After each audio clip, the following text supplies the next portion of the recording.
The European Environment Agency was established in 1990 by a EU regulation because we found out that environment doesn't stop at the border. So there was a clear demand for a more coherent approach to environment. The European Environment Agency is actually based in Copenhagen. When it was founded, it was very much an agency designed to collect information and put that back out to the public. But as time has gone on, we've become much more aware that policies have a tremendous effect. And so politicians and citizens have asked us to look in more depth to really see if what's been put in place is working. We report, of course, on air quality, on water quality, biodiversity, the whole range of environmental issues. But more and more, we've had to extend our work towards the sectors, agriculture, energy, transport, because these are the places which are having the biggest effect on the environment itself. Recently, we've been developing new kinds of projects to actually encourage more data gathering by citizens, so we get more of a flavour from not just simply looking at Europe, but coming right down to people's neighbourhoods. Airwatch and Waterwatch are the first projects within a vision called Eye on Earth, which is about a global observatory of environmental change. Eye on Earth is a platform that allows people to find data on their own surroundings, so they can find water information, air information, and in the future they will find biodiversity information. Microsoft helps us to communicate in a two-way communication form with this platform because it allows people to feed us back information on their own environment. With Airwatch, we can for the first time make use of the European Air Quality Index we receive from the work of scientists, which are basically modeling the development of air quality in Europe. The information in Eye on Earth is based on monitoring stations.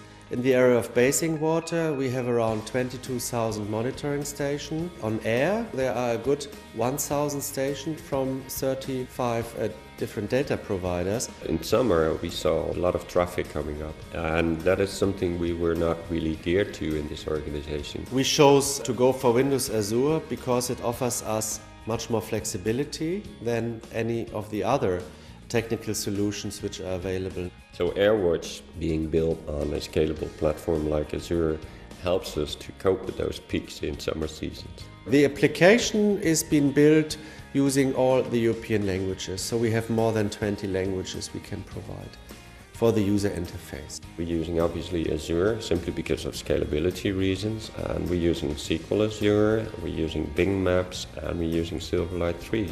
We also developed an ASP.NET version which guarantees the interoperability for the whole system. Through the usage of the Azure technology, we have access to cloud computing, which has a couple of advantages for us.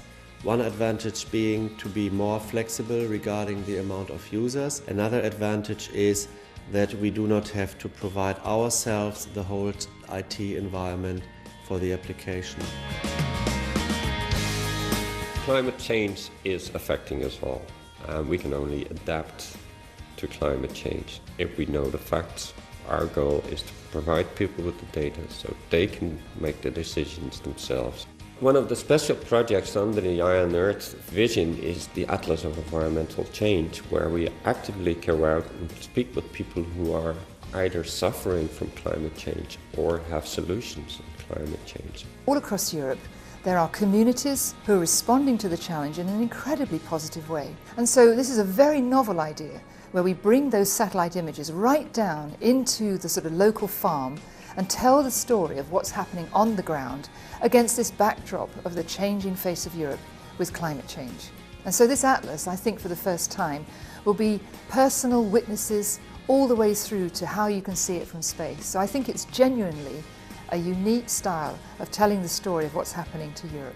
We speak with reindeer herders in Lapland and ask them how they experience climate change and what it means for them. We speak with people in the Netherlands that have built houses that can actually float up and down again depending on the water level. So I think a little bit of courage and bravery is what we've been given by working with Microsoft, and I think it's placed the European Environment Agency really at the cutting edge of what it means to be a public service, marking out where the world is going in a time of climate change.